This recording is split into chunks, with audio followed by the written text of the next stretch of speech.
Olá, pessoal, boa tarde, como que vocês estão? Hoje, dia 12 de novembro, quarta-feira, eu espero que vocês estejam muito bem. Tá um climinha gostoso aqui em São Paulo, né? O tempo mudou de uma hora para outra, mas tá muito gostoso. Pessoal, então, antes de eu chamar o nosso convidado de hoje, eu vou falar a respeito dos aniversariantes. Dar rapidamente um feliz aniversário, que é a nossa tradição aqui. Eu não tenho feito isso nas últimas lives, sabia? Depois eu acabo mandando para eles, mas porque a gente já entra no assunto, eu acabo esquecendo. Então, perdoe os aniversariantes que passaram, a gente não falou aqui, mas eu vou falar rapidamente os de hoje. Então, Cleiton Rodrigues, Marcelo Galhardo, José Vicente, Márcio Subaru, Rosana Guidugli, Lucas Lovo, Marli Lourenço, Fátima Gasal, Sandra Camila, Maria Cleusa Alves, José Norman e Maria Aparecida Bertoso. Gente, hoje a nossa live é com o doutor José Eduardo Malheiros. Deixa eu verificar se ele já está aqui conosco, porque aí eu já mando um convitinho para ele, para a gente começar a nossa live. Sim, ele está. Mas engraçado, doutor José Eduardo Malheiros Júnior. Sabia que eu não tô conseguindo tá dizendo que você não pode participar. Um detalhe importante, né? Será que nós estamos aqui amigos de Instagram? Detalhe, deixa eu verificar. Aguarda só um minutinho aí, pessoal. Não sai não, peraí. Que eu já vejo aqui. Porque eu te vejo, mas como eu não estou conseguindo mandar o convite, é só uma possibilidade. É engraçado. Porque eu sei que nós estamos amigos da minha conta do meu Instagram. Ah, mas o Eduardo tá aqui. Esse é só um detalhe. Mas não vai. Peraí. Ô, doutor Eduardo, na verdade, sabe o que tá acontecendo? Mas fique tranquilo que isso a gente resolve. Senão eu derrubo a live.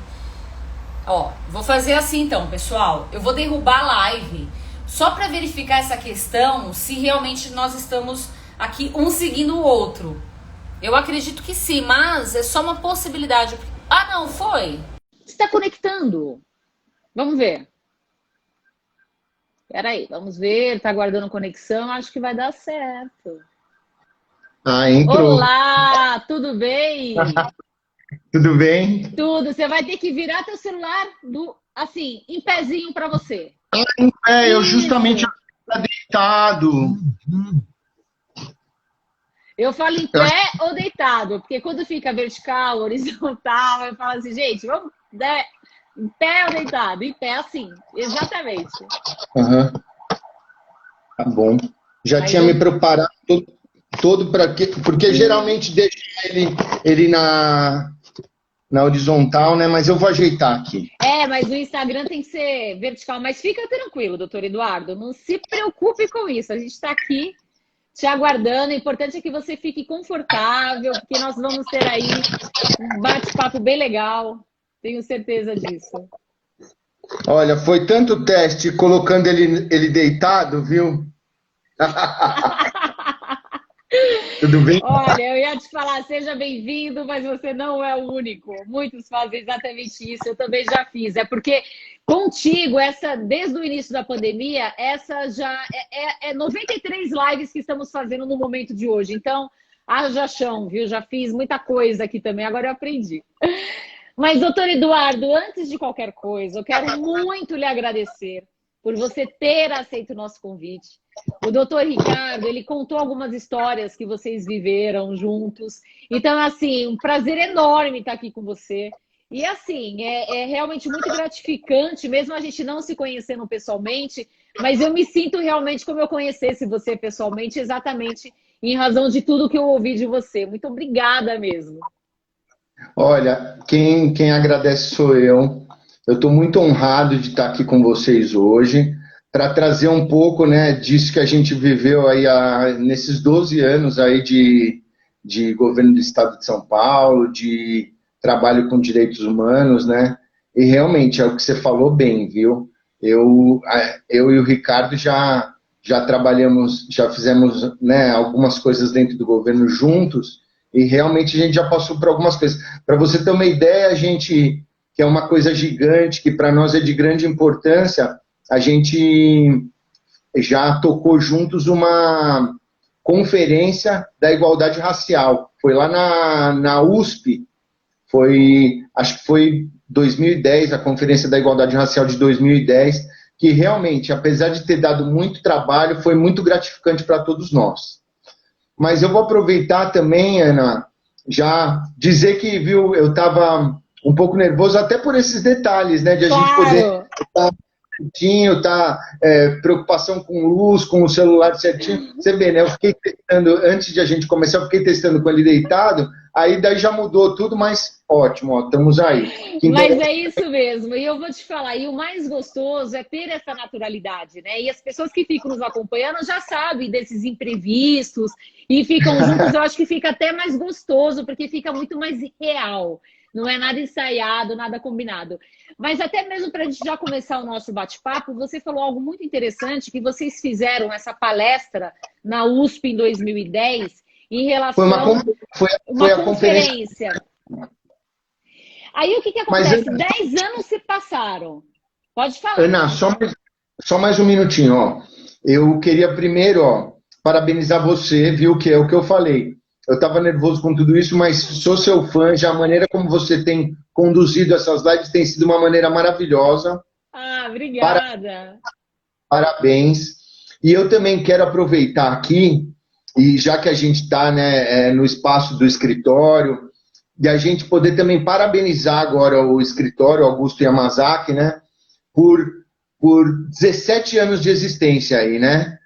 Agora no mês de novembro está completando aí 17 anos de existência, então aqui eu quero parabenizar o escritório pelos 17 anos e desejar vida longa, né? Amém, para nós.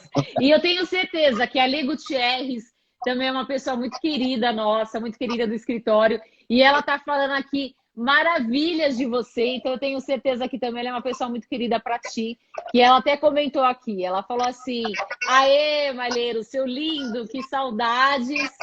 Aí ela continua, beijo enorme para você. Aí ela falou, beijos, Ana, então beijos. Muito bom, é uma energia muito boa, eu gosto muito quando a gente começa a nossa live dessa forma. Então, até mesmo para a gente começar, porque já te falo desde já, eu gosto de falar, você gosta de falar, a gente adora ouvir um caso, e eu gostaria que você trouxesse isso mesmo, porque eu acho que nada, né, Eduardo, como vida, né, como experiências, quando tem essa troca, isso é de uma fixação enorme para a gente. Mas você falou que participou há 10 anos atrás dessa conferência com o doutor Ricardo. O que você vê? Teve alguma evolução 10 anos depois? Porque parece que a gente ainda continua nas mesmas discussões dessa questão da igualdade racial. Poxa, porque são 10 anos, né? O que você vê de diferença ou não teve? O que você consegue falar para a gente sobre isso? No meu ponto de vista, Ana, a gente teve bastante evolução, sim. Eu acredito que a gente teve muita evolução. Tem agora, assim, tanto os negros quanto não negros, eu acho que estão mais conscientes em relação a isso tudo, né? Infelizmente, assim, hoje a gente não tem muito... a gente não tem muita força, um apoio, vamos dizer assim, em todas as estruturas de governo, né? Porque... há agora, nos últimos anos, né, com essa nova presidência, já uma campanha contrária a isso tudo. Mas eu acho que isso a gente não pode esmurecer, não, para quem trabalha com direitos humanos, né, sabe que a luta não é fácil, que a gente tem que persistir todos os dias, né, por tudo que a gente vê, né, as dificuldades e a luta, a gente que está dentro de uma estrutura de governo e ali lutando realmente para conseguir executar as políticas públicas da melhor maneira possível, né? Mas nesse sentido, dentro dessa pergunta que você me fez, eu acredito que a gente teve muita evolução, sim. Inclusive, eu sou muito orgulhoso, né, de ter trabalhado com esse tema. Eu sou, assim, um admirador, assim, de toda a política pública voltada para essa população, né? A gente teve agora, segunda-feira, no Roda Viva, a Djamila Ribeiro, né? Foi, assim, a entrevista dela foi incrível, né? Uma filósofa. E, assim, eu acho interessante que a gente pega o exemplo da Angela Davis, né, que É um dizia, grande né, que não, exemplo sempre, né? não basta, né, e acho que isso evoluiu muito, e a Djamila é uma super contribuição dela, né, para isso, porque tem aquela frase da Angela Davis que falava que não basta a gente não ser racista, né, a gente tem que ser antirracista, né, porque de alguma forma, né, a gente, quanto brancos, né, a gente tem que saber reconhecer os nossos privilégios, né? Então, acho que a gente tem que reconhecer que somos privilegiados e lutar contra o racismo, não só de uma maneira passiva, né? Assim, não aceitando e se indignando, mas tendo, assim, um papel, tentando desempenhar um papel importante na sociedade para que realmente a gente possa se livrar cada vez mais do racismo, né? Inclusive, eu estou aqui, ó, por que a Djamila, né, contribuiu ainda com essa afirmação? Porque ela me lançou isso aqui, né, o pequeno manual do antirracista, né? Então, acho que esse é um livro legal para quem busca conhecer um pouco sobre esse assunto. Ele é bem didático, assim, né? Eu vi eles falando muito sobre o livro agora no Roda Viva na segunda-feira. Inclusive, quando eu fui entrar, que você me fez o convite, eu vi que a Djamila também está numa live, ela está fazendo uma live. A gente consegue assistir depois a live dela lá pelo IGTV. Pode deixar que eu também vou acompanhar.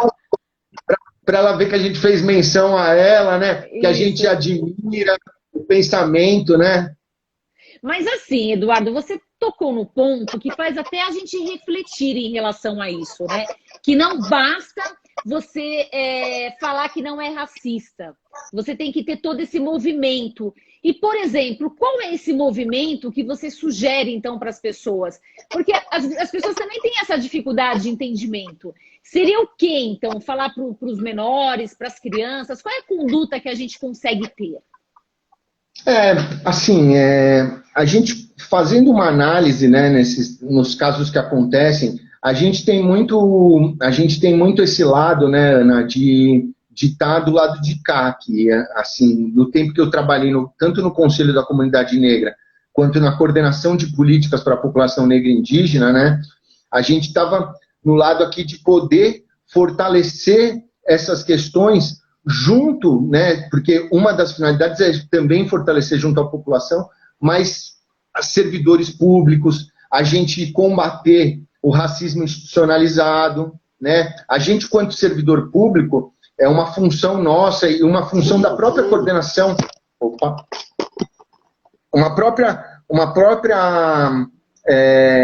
função da coordenação da qual eu fazia parte, que é exatamente de a gente capacitar servidores, né? A gente fazia um trabalho, isso eu estou já no Condeca, eu sou secretário executivo do Condeca há 5 anos, né?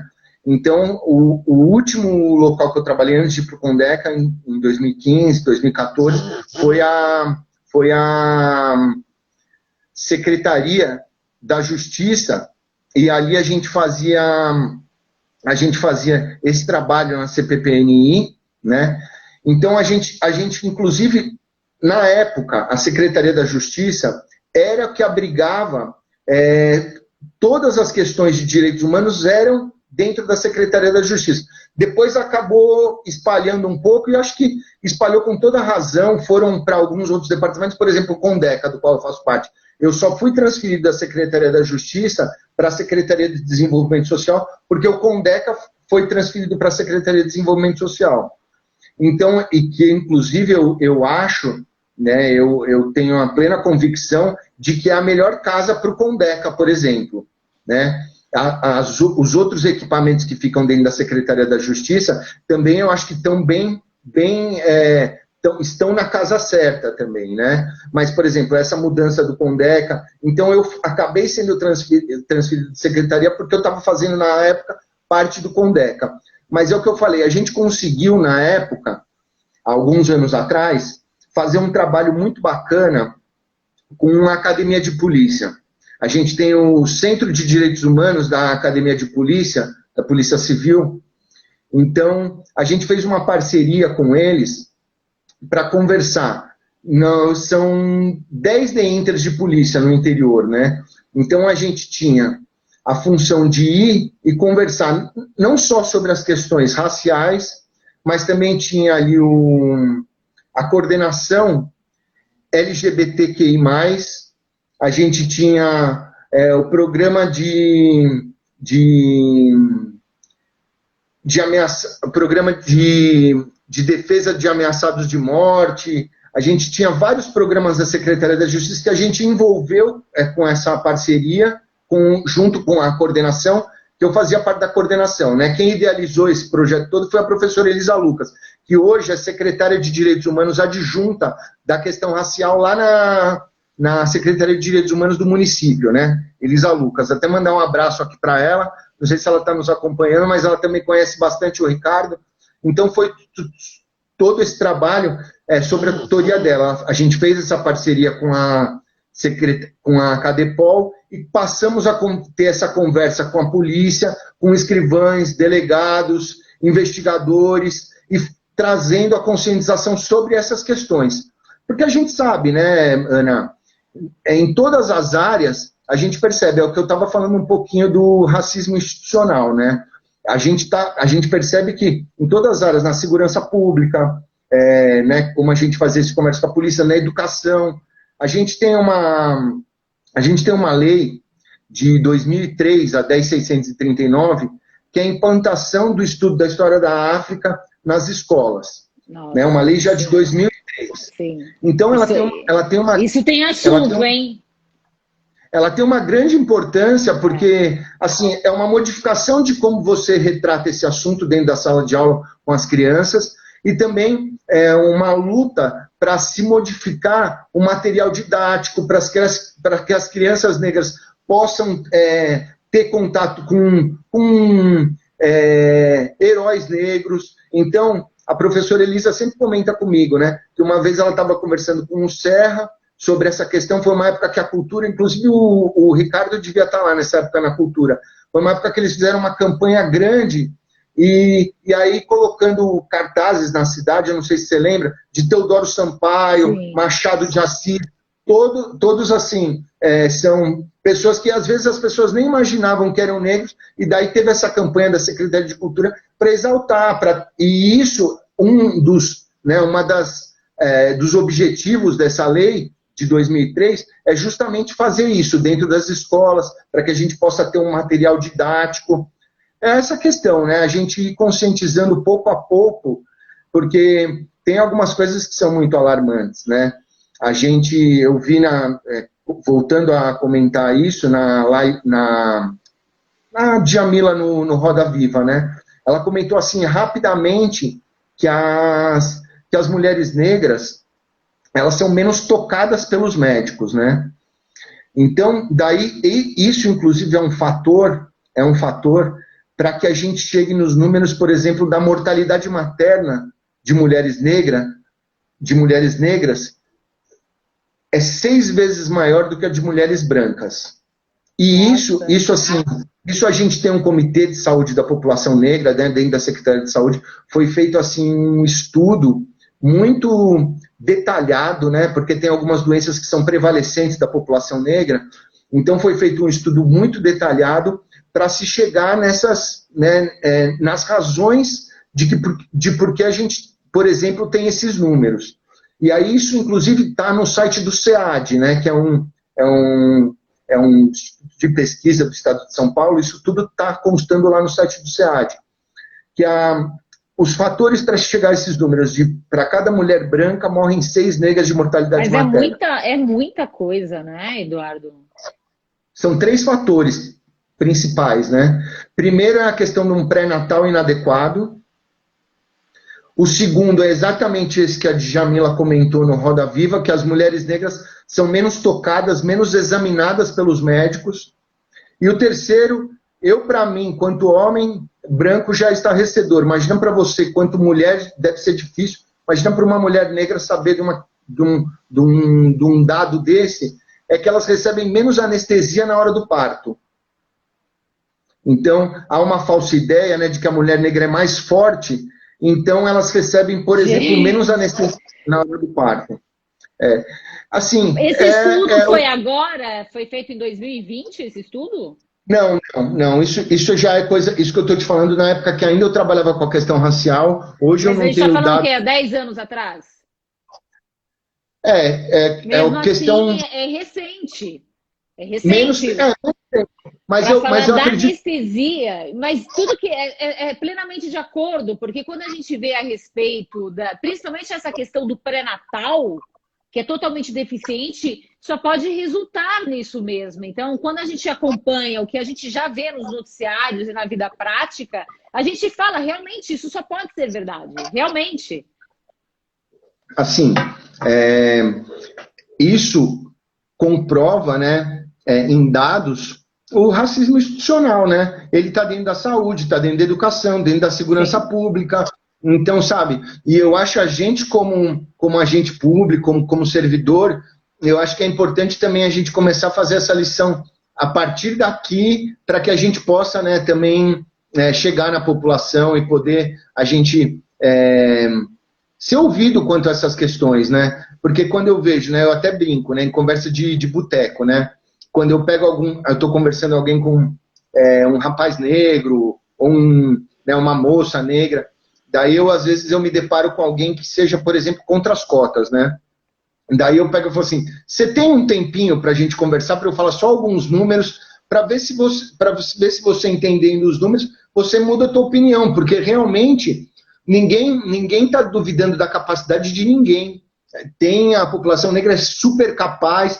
O que a gente está lutando contra isso é porque as oportunidades não são iguais, né? Então a gente está saindo de lugares diferentes, né? Por isso que eu acho que é importante também, quando a gente fala nesse contexto todo, e a questão de ser antirracista, é justamente também que a gente, quanto branco, possa reconhecer que a gente está num lugar de privilégio, né? Exato. Não, mas esse é um ponto interessante que você está falando, porque assim, Eduardo, a gente imaginando que um adulto discuta essas questões das cotas, que realmente a gente sabe o quanto que discutem, mas eu acho que eles discutem exatamente porque não sabem a origem, a história, o porquê. E isso mostra mais uma vez a importância de ter essa educação na escola. Porque ele não vai crescer, ele não vai se tornar esse adulto desinformado e gastando o português numa situação que ele não sabe nem o porquê, sendo que ele poderia estar revertendo isso para atitudes, né? Que conforme você está falando agora. Aí o que eu acho muito interessante, eu até quero saber a sua opinião a respeito do tão falado racismo reverso. Eu gostaria que, primeiro, você explicasse isso para as pessoas que estão seguindo, o que é o racismo reverso, e de onde surgiu isso, Eduardo? Ana, olha, eu vou te dizer uma coisa, viu? Eu sou um admirador também desses assuntos, mas se vier alguma pergunta que eu não saiba responder, eu vou ser sincero. Lógico. Vamos deixar para os universitários, lógico, né? Vamos deixar. Eu sou ótima para isso também. Eu me comprometo e faço o seguinte, ó, se tiver alguma resposta que eu não saiba responder, eu vou escrever, eu anoto, vou procurar quem saiba me responder, pego e mando um e-mail para você respondendo tudinho, viu? Aí eu faço os stories. Olha, é o reverso ou as avessas, né, que chamam, né? Eu costumo dizer, inclusive você já me fez lembrar, é bom que a gente vai batendo papo, viu, Ana? Vai relaxando e a gente vai lembrando as coisas. Isso viu? é maravilhoso. O importante é que você conte a sua história, porque isso eu falo, gente, é maravilhoso. Fica leve é o que fixa, é o que a gente guarda no coração da gente, né? Então, eu não posso te dizer muito de racismo às avessas, mas eu tenho alguns exemplos aqui de quando exatamente eu fazia esse trabalho de conscientização com os PROCONs. O PROCON, ele é municipalizado em mais de 250 municípios. Então, eu não sei exatamente hoje o número, tá? Mas é em mais de 250. Então, a gente tinha essa atribuição de pegar esse pessoal do PROCON, que estava ingressando no PROCON dos municípios, e fazer um treinamento aqui com eles a respeito das questões étnico-raciais. E a gente fazia esse trabalho justamente porque em muitos casos, por exemplo, no caso do PROCON, né, que é atendimento ao consumidor, às vezes é uma coisa muito sutil, sabe, Ana? Então não é só pela ação que você pode discriminar alguém. Então você pode eventualmente discriminar pela omissão. O que é lógico, sutil, eu digo assim, sutil entre aspas, porque para quem sofre não tem sutileza nenhuma, né? Então é exatamente assim. Casos que a gente recebeu, inclusive, na época que eu estava na coordenação, a gente recebeu como denúncia e foi apurar, e a gente tinha uma forma de punir estabelecimentos comerciais, inclusive uma inovação da lei que tinha na CPPNI, é que a gente tinha esse condão, é uma lei específica para punir estabelecimentos comerciais, né? Você consegue dar um exemplo assim para a gente do que você acompanhou, do que você lembra, que você falou, nossa, como pode? Consigo. Fala aí. Consigo. Eu posso até nem falar nome, nada disso, mas eu te dou exemplo, vocês vão ficar estarrecidos. Fixa, né? A gente vai falar, poxa, vamos lá. Mas só para concluir aquela questão que a gente estava sobre os PROCONs, né? Então, o que acontece? Esses que vinham municipalizados, a gente fazia esse trabalho de poder fazer um treinamento para ele por conta justamente, assim, é uma peculiaridade importante que é justamente dessa ação ou omissão na hora de você discriminar. E como a gente recebia muitos municípios menores aqui em São Paulo, a gente fazia essa questão município a município, e eu recebia muita pergunta, assim, eu lembro bem que na época dos que eu fazia esse treinamento para os PROCONs, a gente recebia muita pergunta em relação ao racismo às avessas, mas muita mesmo, porque acho que o pessoal também ficava mais à vontade, eles vinha aquele grupo, né, às vezes eles vinham em ônibus do município deles, então daí o pessoal ficava bastante à vontade, a gente ia batendo papo, e eu recebia muito esse questionamento sobre o racismo às avessas. O que eu digo especificamente quanto a isso, Ana? Para mim, isso, na minha humilde opinião, tá? Não existe, porque para mim, amanhã, se eu sofrer algum tipo de discriminação, porque eu estou na Vai-Vai, ou porque eu estou no Clube da Cidade, que era um clube de negros que tinha aqui na Barra Funda antigamente. Então, se eu for, de alguma maneira, sofrer algum tipo de discriminação, amanhã, isso para mim não vai mudar nada. Amanhã as oportunidades que eu tenho são as mesmas. Ou seja, foi um fato isolado, né? A gente pode falar. É um fato isolado e outra. Para mim não muda em termos de oportunidade. O que a gente está lutando aqui é justamente para a gente trazer, na medida do possível, quanto mais a gente conseguir, igualdade de oportunidades. Então não há que se falar em racismo às vezes, isso para mim, eu simplesmente não acredito que haja, porque para mim, no dia de amanhã, mesmo que aconteça isso comigo do chamado racismo reverso, amanhã, para mim, não vai mudar nada. As oportunidades estão aí iguais, eu sou branco e eu tenho que, novamente, repetir essa frase, reconhecer o meu lugar de privilégio. E de onde surgiu isso? Você sabe? Por que veio isso? Quem foi o grupo que colocou essa? Olha, exatamente eu não sei não, mas a gente ouve falar e para mim simplesmente não existe, porque é um absurdo, né? É só para tumultuar mesmo. Mas, Eduardo, você falou um ponto que despertou a minha curiosidade quando você falou a respeito do treinamento dos policiais. Porque também é um assunto que no mundo inteiro sempre gera muito debate, muita discussão, principalmente nessa questão da abordagem. Esse treinamento também focava nessa questão da abordagem? Olha, sim, a gente tinha alguns especialistas, porque a gente sempre abordava um assunto. A gente trazia vários palestrantes e sempre a gente abordava um assunto.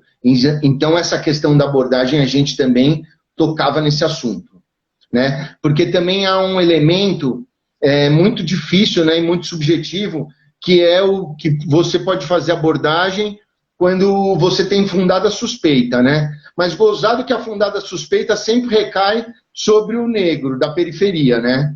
Exatamente. É aquela velha história, né? Quando a gente está pelos bairros aí, as pessoas veem a polícia, tem um sentimento de segurança, né? Na periferia já não é bem assim, né? É algo bem diferente, a relação que essa população tem com a polícia, então é algo bem mais bem mais difícil, é uma relação bem mais complicada, recheada de situações difíceis, né? E assim, agora você falando disso, e é muito real. Quando teve esse fato nos Estados Unidos, eu acho que é George Floyd, que foi assassinado pelo policial, aí começou a percorrer aí as manchetes de um garoto, eu acho que o garoto tinha mais ou menos 7, 8 anos, lá nos Estados Unidos também, mas ele jogando bola, aí uma câmera de uma casa filmou essa ação. Ele estava jogando bola, daqui a pouco passou um carro da polícia, ele parou de jogar bola, mas assim, parado, travado, com medo. A gente percebia nas câmeras o quanto que aquilo mexeu com aquele garotinho. E ele ficou escondido atrás de um carro, esperando passar. Isso é muito forte, Eduardo. Na hora que eu vi aquela imagem, eu ainda voltei para ver de novo, porque hoje, em razão das redes sociais, a gente acompanha o que está acontecendo em todos os lugares. E eu voltei essa imagem diversas vezes. Porque, gente, se acontece lá, evidentemente acontece aqui. Do garoto é o que você falou. A gente, dependendo do bairro, você se sente seguro. E lá não, a criança fala, nossa, então como que essa criança, que adulto que ele vai se transformar, então, com essa falta de segurança já na base, né? Aquela questão, quando eu quero crescer, eu quero ser um policial. É louco isso. Não, e são coisas que realmente que nos deixam chocados, né? São coisas que realmente nos deixam chocados, né? Para você ter uma ideia, ó, um outro caso, né? Um caso real, verdadeiro, que a gente recebeu também lá na Coordenação de Políticas para a População Negra e Indígena. Em meio às manifestações de 2013, 5 meninas negras tentaram entrar num... Ai, meu Deus. Tentaram entrar. É porque ele tá vibrando. Não, o pessoal quer falar agora, não dá para falar. Não tá. Tá ao vivo. Você tá aqui ao vivo comigo. Então, Ana. Mas se você precisar atender, sério, fica à vontade, tá, Eduardo? Fica à vontade, não tem problema não.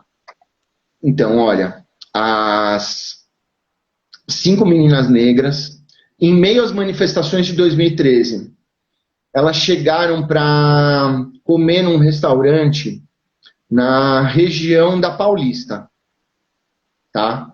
Na região central ali.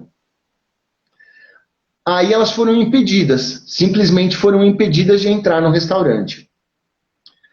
Aí elas, uma delas inclusive era militante, nossa colega militante, foi a que trouxe a denúncia para nós apurarmos. Elas começaram a questionar para o segurança, que inclusive era negro também. Começaram a questionar, olha, por que nós não podemos entrar? A gente quer entrar para jantar e eu estou vendo que tem outras pessoas entrando, que vocês estão deixando outras pessoas entrarem. Daí diz que elas começaram a criar uma situação e começaram a filmar.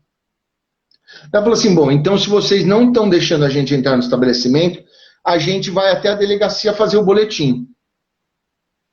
E disseram isso verbalmente, né? Falaram, olha, vocês vão, então a gente vai abrir um boletim de ocorrência para poder apurar por que vocês estão fazendo isso. E aí, quando elas chegaram na porta da delegacia, elas foram impedidas de entrar na delegacia. Não é possível, sério. Então, deve ter tido algum tipo ali de relação, né, que a gente não sabe. E quando elas chegaram ainda mais na região, não por nada, mas a gente sabe que... E ainda os policiais chegaram na porta da delegacia e disseram para elas assim que ali era um estabelecimento privado e que ali no restaurante eles poderiam deixar entrar quem o restaurante quisesse. Que ali só entrava alguém se fosse da vontade do restaurante. Que barbaridade. A gente fez essa apuração porque, inclusive, o pessoal lá da CADEPOL, do Centro de Direitos Humanos, ajudou a gente nessa questão, para a gente pegar o horário de plantão, poder saber o que de fato aconteceu, apurar tudo isso, para a gente poder abrir também um processo junto à Corregedoria da Polícia Civil. Daí instaurou os processos, né? As pessoas foram devidamente punidas, mas isso foi um caso prático que aconteceu com uma denúncia que chegou lá para a gente. E você sabe o desfecho? Você acompanhou o desfecho desse crime? Olha, eu sei que todos os policiais envolvidos, eles foram punidos. Eu não sei exatamente a sentença, não tive acesso à sentença. Porque mas teve uma punição. Teve uma punição, porque ali a gente entrou com todos os procedimentos possíveis para apurar o que havia acontecido e o depoimento delas, que foram colhidos depois, tinham verossimilhança e realmente, né, chegou-se à conclusão. Mas é interessante, até a Lê Gutierrez, ela coloca aqui que hoje as crianças já não sonham tanto em ser policiais.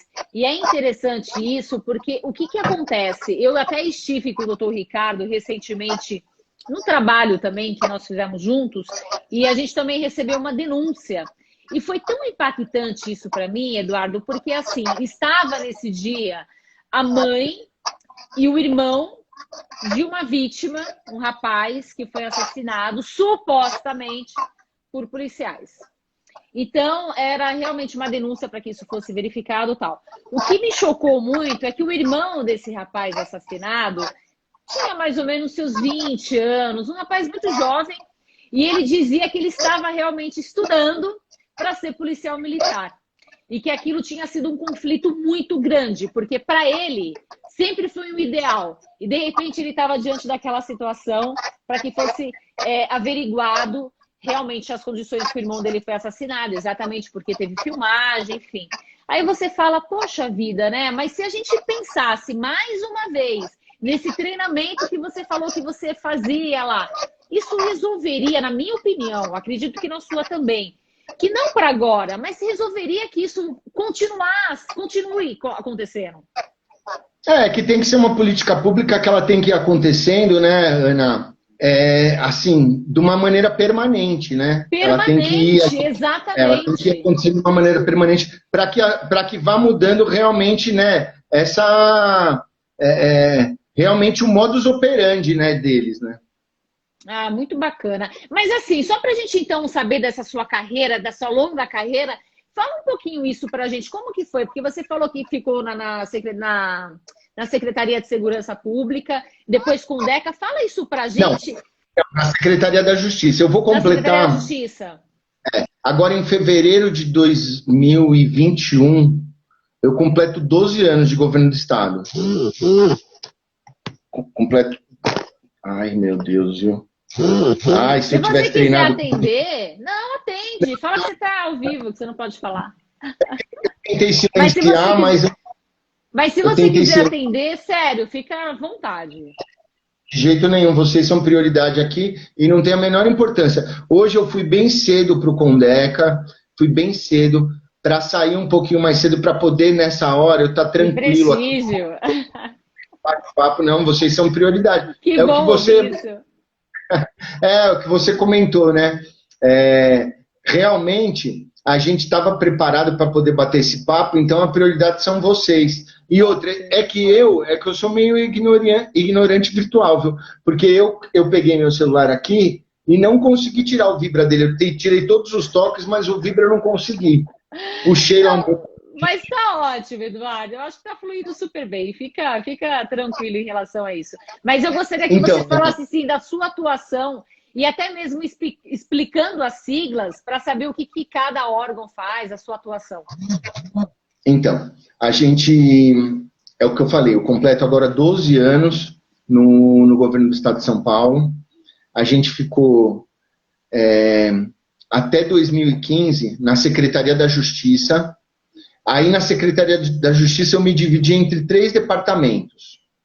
Eu iniciei no Conselho da Comunidade Negra, que é o CPDCN, né? Esse conselho que é um conselho assim, é um dos conselhos, acho que inclusive deve ser o mais antigo, o Conselho de Direitos de São Paulo. Ele foi assim, ele foi a primeira iniciativa em política pública para a população negra no Brasil. Então é um conselho muito tradicional, ele existe desde 84, né? Agora está completando 36 anos, completou 36 anos esse ano, e eu trabalhei lá no conselho durante 4 anos, de 2009 a 2013. Aí eu peguei e fiquei na coordenação de políticas para a população negra e indígena, e antes de vir para o Condeca, que eu vir para o Condeca em 2015, eu fiquei um tempo no gabinete. Foi quando eu fiquei esse tempo trabalhando no gabinete da Secretaria da Justiça que me veio esse convite para assumir a Secretaria Executiva do Condeca. Entendi. Aí eu assumi a Secretaria Executiva do Condeca, logo depois o Condeca foi transferido para a Secretaria de Desenvolvimento Social. Então a gente está desde 2015 na Secretaria de Desenvolvimento Social. Tá. Então, para as pessoas que estão nos acompanhando, o que de fato o Condeca faz? Olha, o Condeca é o Conselho Estadual dos Direitos da Criança e do Adolescente. Ele é um conselho de direitos paritário, porque isso, inclusive, é uma peculiaridade do CPDCN, né? O CPDCN é um conselho de direitos, mas ele não tem paridade. Inclusive, é uma característica dos conselhos de direitos terem paridade, né? Porque o que ele tem que representar? A sociedade civil e o poder público. Então, se tem 10 conselheiros da sociedade civil por meio de movimentos sociais organizados, que participam de uma eleição, são votados por organizações da sociedade civil, a gente também vai ter 10 secretarias que representam esse conselho. Então, por exemplo, no caso do Condeca, né? O Condeca ele é paritário. Então, são 10 conselheiros da sociedade civil titulares, 10 conselheiros da sociedade civil suplentes e 10 secretarias, entre elas a Alesp e a Defensoria Pública, que tem assento no Condeca. Então, eu até anotei aqui, porque às vezes eu não lembro de todos. Tem assento no Condeca a Defensoria Pública, a Assembleia Legislativa, a Secretaria de Educação, a Secretaria de Cultura, de Saúde, o Desenvolvimento Social, que é a secretaria que abriga o Condeca, né? A gente depende administrativamente da Secretaria de Desenvolvimento Social para desempenhar as nossas atividades. A Secretaria de Segurança Pública, a Secretaria de Esporte, Lazer e Juventude, a ex-Secretaria do Trabalho, que antes a cadeira era do Trabalho, né? Se você pegar a legislação, você vai ver que ali consta a Secretaria do Trabalho, mas ela foi agora, houve uma fusão de secretarias e ela agora a Secretaria de Desenvolvimento Econômico, que tem assento no Condeca, e a Secretaria da Justiça e Defesa da Cidadania, Nossa, que era a então, Secretaria da... É uma atividade bem intensa. É porque o que acontece? A gente tem justamente essa paridade e os representantes do governo que cuidam da questão da criança e do adolescente em suas secretarias. Então, eles pegam um técnico que cuida da questão da criança e do adolescente na secretaria, em cada uma dessas secretarias, e manda um representante para o Condeca para fazer parte desse Conselho de Direitos, né? Entendi. Que assim, a grande função dos Conselhos de Direitos, Ana, é justamente ter a participação da sociedade civil, né, em políticas públicas, para que a sociedade civil tenha essa oportunidade de formular política pública, né? Então, isso vem um ponto, que é uma pergunta que a gente recebeu, que é interessante. Então, quando você fala em conselhos de direito e conselhos tutelares, qual é a diferença, então, na prática? Então, muita gente, viu, Ana? Muita gente confunde a população em geral, né? Quem já está na área, os conselheiros, o pessoal do Sistema de Garantia de Direitos, não confunde, porque, inclusive, os conselheiros tutelares, eles são um órgão do Sistema de Garantia de Direitos, né? Mas é exatamente aí essa confusão que se faz entre conselheiro de direito e conselheiro tutelar. O conselheiro tutelar é aquele que ele tem a função, né, de tratar diretamente com a criança e com o adolescente, com o pai ou responsável. Ele também pode acionar o sistema de garantias de justiça, daí ele pode acionar o Ministério Público, ele tem o condão. Ele é um órgão autônomo, né? Ele é criado pela Secretaria de Assistência dos municípios, né? Então, a princípio, ele é criado pela Secretaria de Assistência.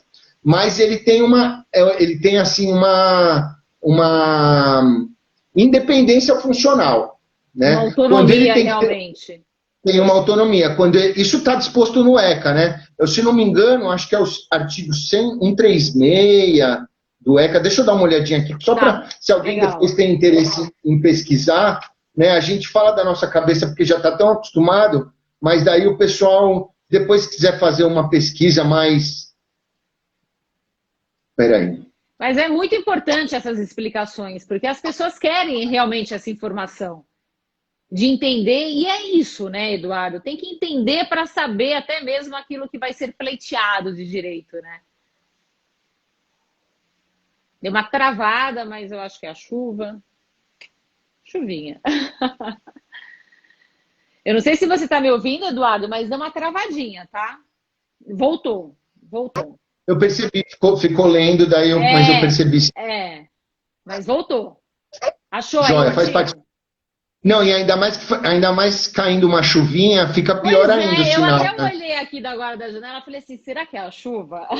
E tá gostoso, tá bem refrescante.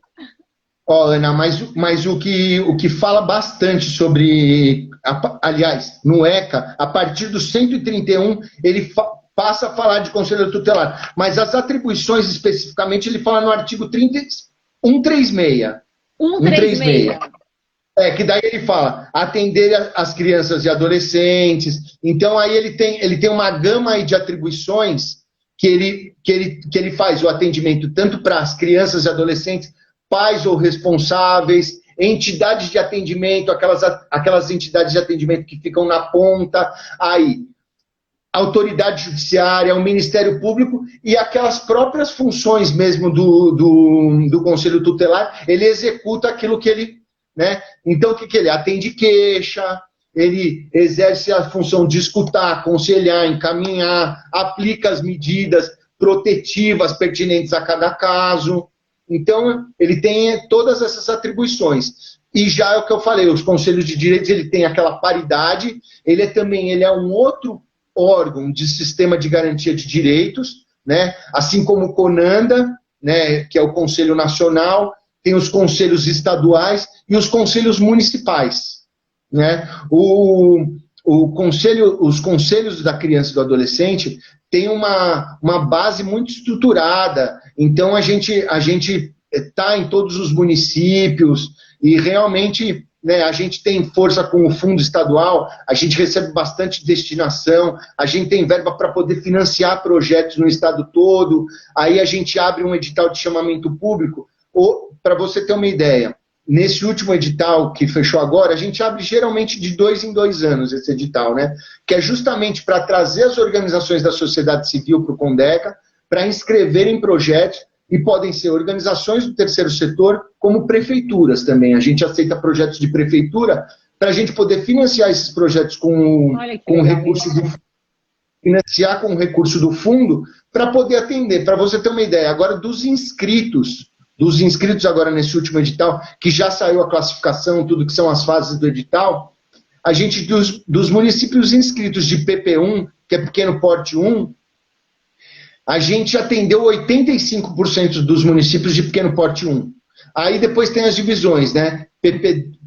Pequeno porte 2, porte médio, grande porte, metrópole. Porque aí vai conforme o número de habitantes do município.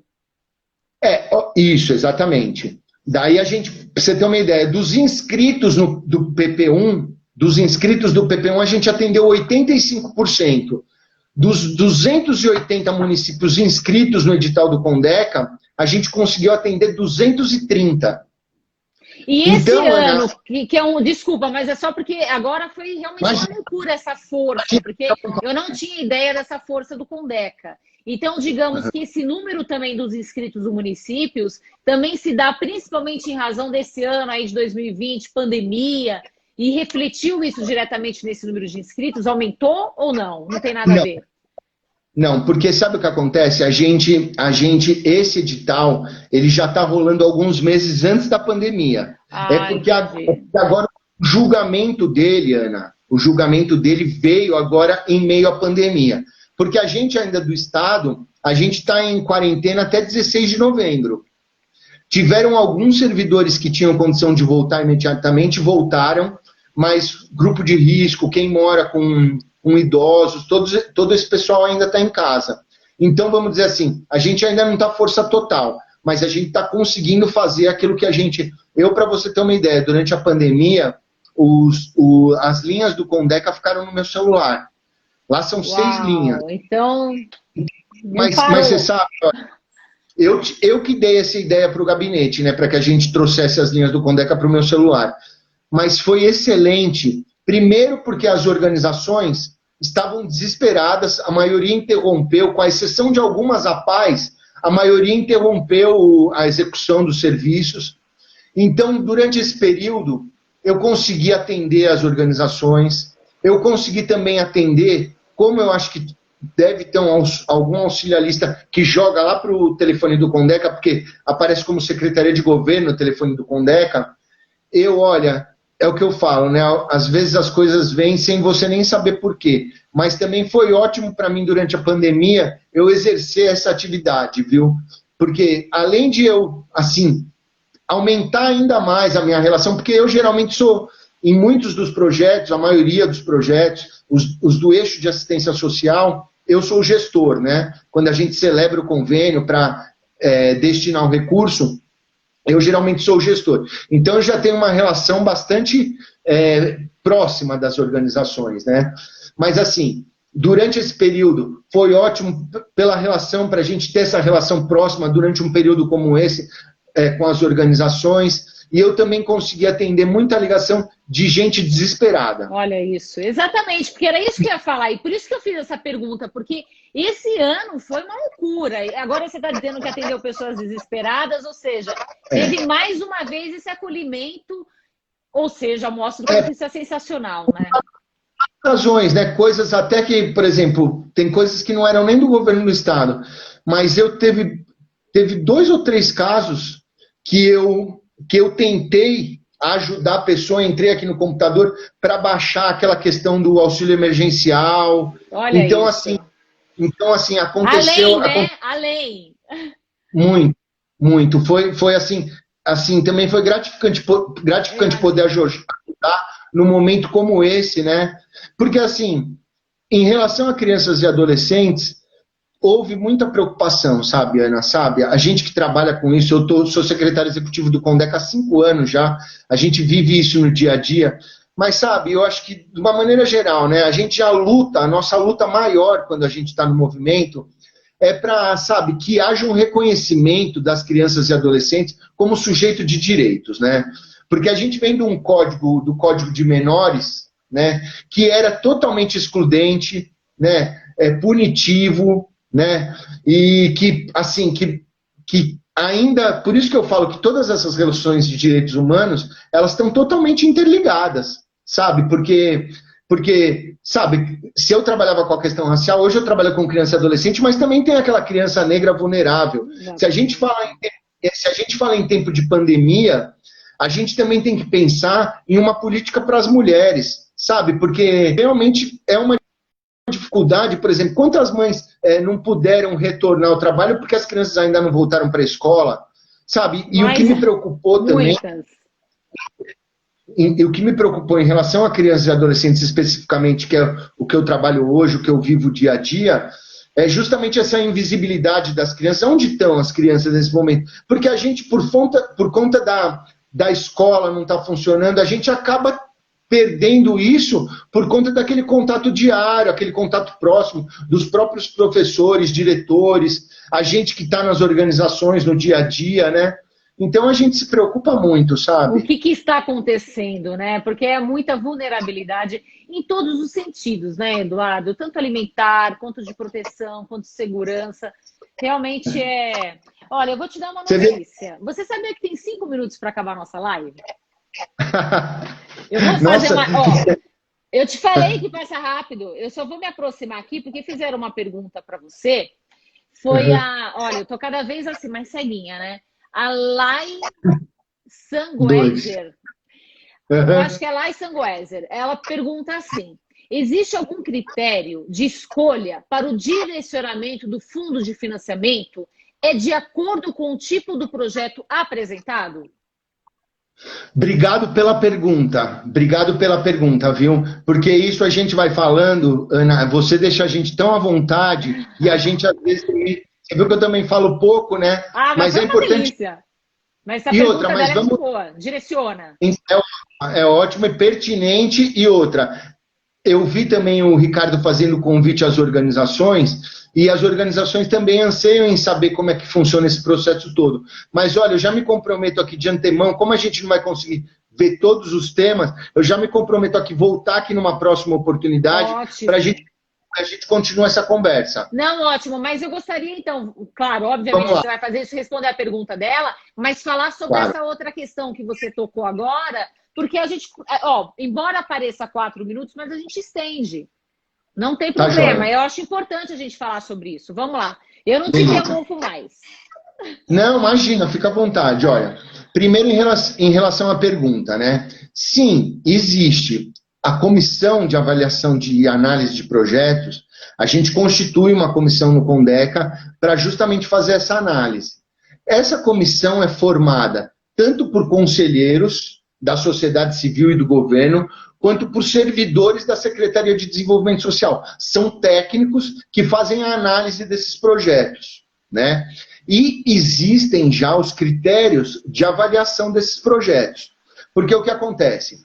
A gente tem que considerar a vulnerabilidade do município, a relevância do projeto, né? A quantidade de crianças que ele vai atender.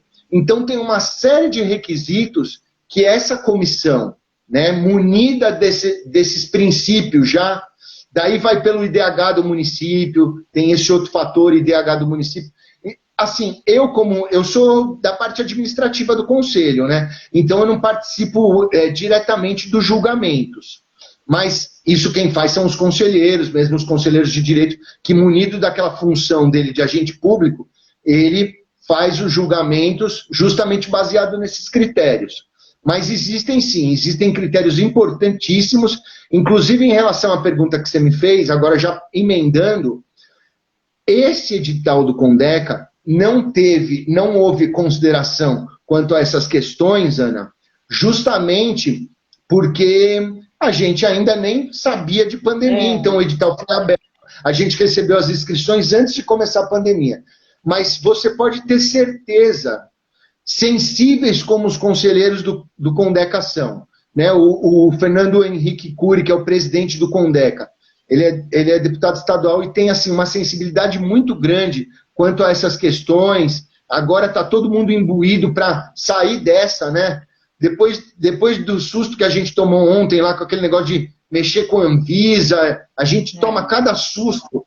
Então, você pode ter certeza que o Condeca está imbuído em pegar isso e tentar minimizar o que essa pandemia causou.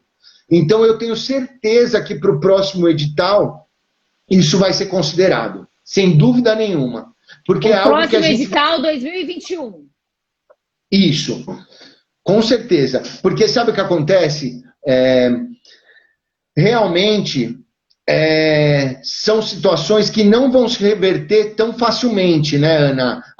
São coisas que vão levar anos aí para a gente voltar a ter uma economia como a gente estava quente como estava, né? Porque são muitos reflexos, né, Eduardo? Nossa, respingou em muitos lugares. Mas, bom, a gente está, olha, finalizando, a gente tem 1 minutinho.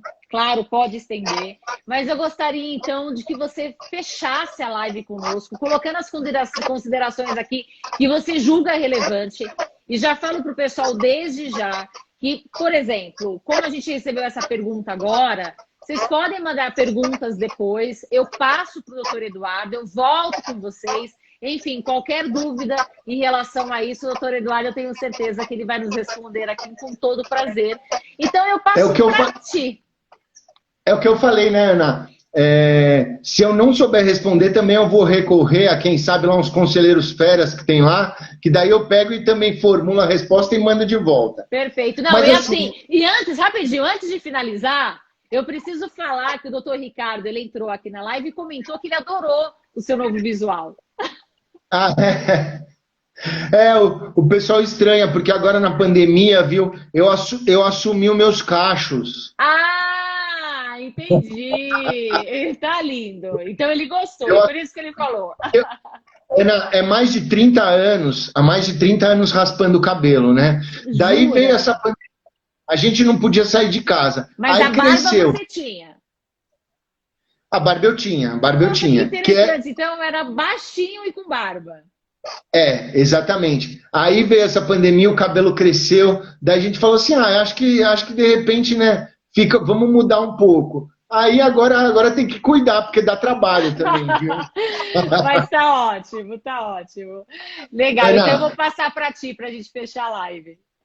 olha, só para você, assim, são alguns números assim que a gente traz, inclusive agora, né, quando a gente vai fechando e assim, vamos encerrar aqui, eu não vou nem trazer coisas para a gente, para resolver, coisas para a gente deixar aí de reflexão, Isso já para é que a gente possa, importantíssimo.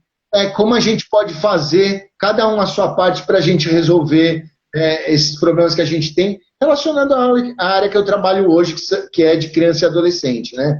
Mas para a gente ter uma ideia, a gente tem 60 milhões de crianças e adolescentes no Brasil, né? A gente tem mais ou menos uma estimativa de que 61%, que isso dá mais ou menos 36 milhões e 600 mil, estão em pobreza ou com algum direito, sem algum direito seu sendo atacado. Um ou mais direitos sendo tolhido dessa criança e desse adolescente. Então, acho que isso já é uma grande reflexão, né? Ainda bem, a gente teve um problema um ano atrás, né, com a destituição do Conanda, que, olha, foi realmente, era totalmente inconstitucional, mas veio via decreto e queriam acabar com o Conanda na canetada. Um conselho que traz resoluções, é um conselho que tem 30 anos, já tem mais de 200 resoluções, porque também o Conanda, ele é norteador dessa política, é o principal órgão do sistema de garantia de direitos, né? Então, a partir das resoluções do Conanda, o Condeca também adota normas para a gente poder replicar no Estado. Então, queriam acabar com o Conanda na canetada. Aí teve agora uma decisão que suspendeu temporariamente, e aí os conselheiros do Conanda todos voltaram para os seus postos, e aí o Conanda continua atuando, porque a gente tem muita coisa para fazer. Tem as conferências, que são importantíssimas pelo fato do protagonismo da criança e do adolescente, de eles estarem lá trazendo as propostas daquilo que eles acham que são importantes para a vida Eduardo, deles. que retrocesso é esse, hein? Porque quando você falar de 30 anos e mostrando resultados, que retrocesso absurdo. A gente tem uma decisão, ainda ela não é temporária, não é definitiva, mas a gente tem toda a certeza de que isso é uma medida constitucional, até por conta de como o ministro, foi o Barroso, ele pegou e falou a respeito de que hoje em dia não tem mais, o golpe de Estado não é por armas, né? Agora são leis que tentam impor um retrocesso mesmo, né? Infelizmente. Então, a gente tem essa medida temporária, ainda não é definitiva, mas pelos argumentos, inclusive porque o Conanda foi criado por lei específica. Então, para acabar com o Conanda, como pretendiam, tem que ser por uma lei que passe pelo Congresso Nacional, então tem que passar pelo Congresso Nacional para poder tomar algum tipo de medida. Então a gente está bem confiante de que essa medida vai permanecer, né? Que o STF ainda vai julgar e o Conanda vai poder continuar. Mas não precisava de nada disso, né? Poderia pegar Não, energia e colocar naquilo que de fato é importante. E é realmente um órgão assim importantíssimo, né, no sistema de garantia de direitos para as crianças e para os adolescentes, né? Ainda mais agora, né? Nesse momento tão crucial e com reflexos aí, como a gente estava falando agora, por anos. Mas, enfim, doutor Eduardo, muito obrigada. Ana, desculpa. Imagine. Posso dois minutinhos? Claro. Só para a gente falar. É rápido, é rápido. Fique à vontade, quanto você quiser. Eu quero falar, só para terminar mesmo, eu falar um pouquinho do edital que a gente quase não falou e um pouquinho de como que faz para destinar para o Condeca. Ótimo, ótimo. Tá? Que é exatamente esse tipo de destinação é que a gente tem que vem para o fundo estadual e a gente financia esses projetos no estado todo. Ótimo. Tá? Ótimo. Então, só explicar um pouquinho da destinação, como é que funciona. Pode explicar à vontade. Isso, de fato, eu acho que é um fator mais importante assim, da live. Não, então, porque às vezes a gente faz a nossa declaração do imposto de renda e a gente não pensa nessa questão, pensando que a gente, dos nossos, que geralmente é 27,5%, pessoa física pode destinar 6% para o Fundo Estadual da Criança e do Adolescente. Pessoa jurídica, 1%. Então, a pessoa vai, quando for fazer a declaração de imposto de renda dela, ela faz da maneira completa, que aí já vai vir uma aba ali para clicar os fundos, tem os fundos estaduais. Daí ela vai lá, no meu caso, né? Porque também as pessoas podem fazer isso para os seus municípios, para os seus estados, né? A gente vai ter uma amplidão aí, todo mundo vai assistir a live, também pode fazer isso em seus estados, em seus municípios, mas trazendo a sardinha aqui para o Condeca. Quando a pessoa for fazer a declaração do imposto de renda, ela clica lá no ícone Fundo Estadual da Criança e do Adolescente, aí clicando ali, a própria declaração do imposto de renda já vai vir com o valor... destinada. Exatamente, já é destinado daquilo que você deve lá para o imposto de renda, já vai vir essa parte que fica para o Fundo Estadual. Por que é interessante isso? Primeiro, para fomentar a política aqui na nossa região, no nosso estado, e outra, iria lá para a esfera federal e a gente não saberia para que esse dinheiro seria usado. Poderia ser usado para qualquer finalidade.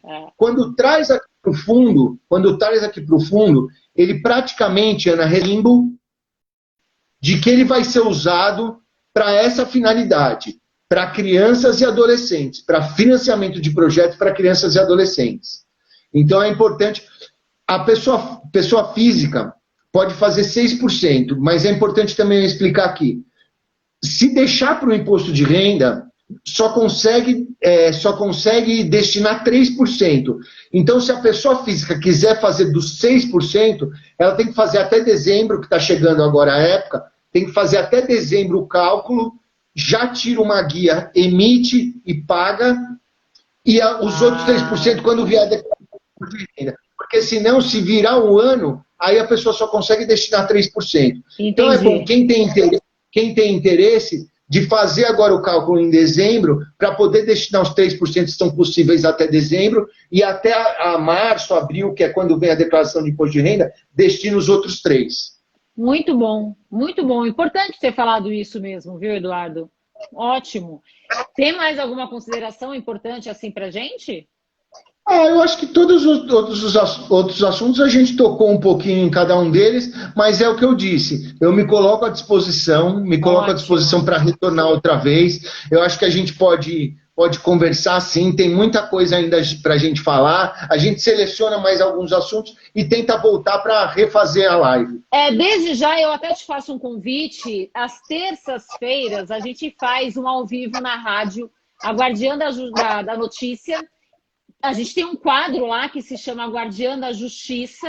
Então, depois eu entro em contato com você para você fazer a rádio comigo. É nessa modalidade. Mas eu acho que ir para a rádio, esse assunto é sensacional. Eu vou falar com você. Legal. A gente vai trocar essa figurinha.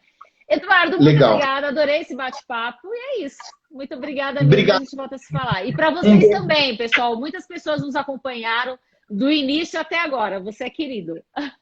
Legal, boa noite para todos. Grande Obrigada, abraço. pessoal. Para nós. Beijos. Obrigada.